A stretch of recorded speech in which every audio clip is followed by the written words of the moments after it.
Good morning, good morning, good morning. Guess what? It is Monday, March 2nd of 2026. Who would believe it? It's day 306, getting closer to a year every day. I've just got this year kind of uh, in my mind. If I made, like originally, if I made it to a year, I was been happy as heck, and I am happy as heck, and I'm certainly going to make it, I'm sure. So it's kind of exciting to me. That's why that I'm keeping track of the day. But once I hit a year, I'll stop because I've gone beyond. Okay. So anyway, hmm, it just seems totally amazing to me that I am here still 10 months later after I've been diagnosed. I'm not sure why that's so exciting to me, but it is exciting to say the least. And I have some great news today. We just had our fifth great grandbaby, a girl. She was born on Friday, February 27th. She was born at 36 weeks, so she's a preemie, but she is a healthy size. She's 7 pounds, 12 ounces, and she's doing very well. They were a little concerned with her breathing at first, but she is okay. And she's adorable. She's got all this long, dark hair. And she's just beautiful. And her big sister was so excited to see her. It was really fun to see them together because she's been waiting a while. Anyway, so it's really great. So that's a nice addition to our family. Number 5, great grandchild. Love it, love it, love it. Have I held her yet? No, I haven't, but I will this week or next for sure.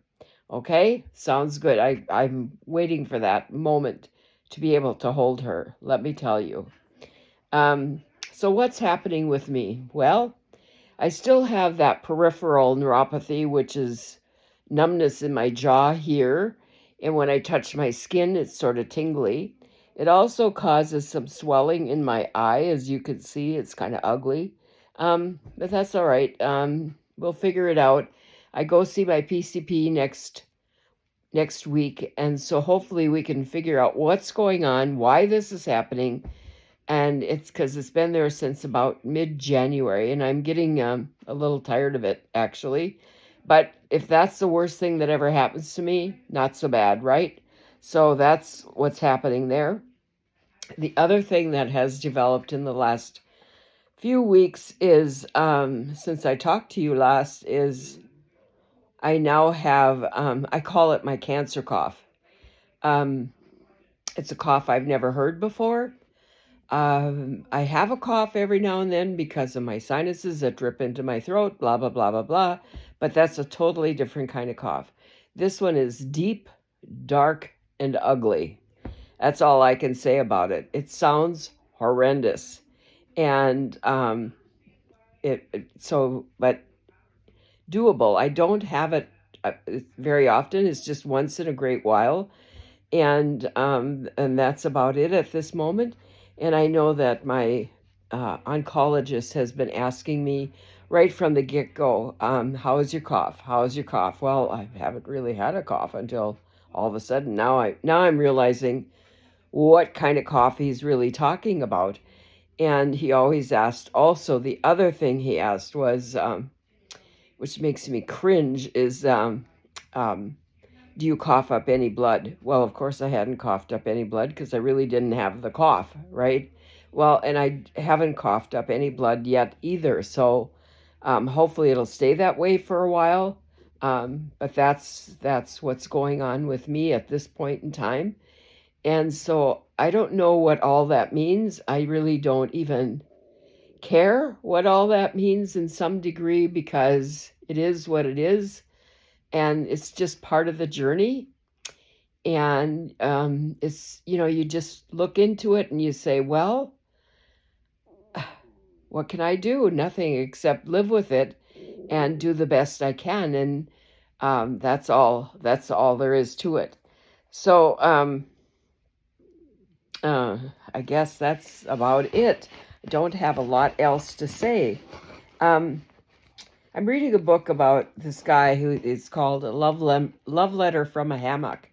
And I'm not sure where the title gets his name because he's a biathlon, triathlon runner, swimmer, biker. And he talks about that journey for himself. But at the same time, I'm realizing that his significant other that he's been a part of for the last 20 years, and I'm not sure if they're married or not married or what, but it doesn't even matter. But she is going through cancer at the same time that he's doing all these triathlons, biathlons, and stuff. So it's pretty interesting concept. And he talks about determination and spirit, and he could be talking about anything, and he certainly is talking to me about staying determined and face the fears and do what you have to do. So today I have a quote for you. And I really like this quote because it makes me stop and think. It says, "Out of suffering have emerged the strongest of souls. The most massive characters are seared with scars." And that was said by Khalil Gibran. And yes, isn't that the truth? Seared with scars.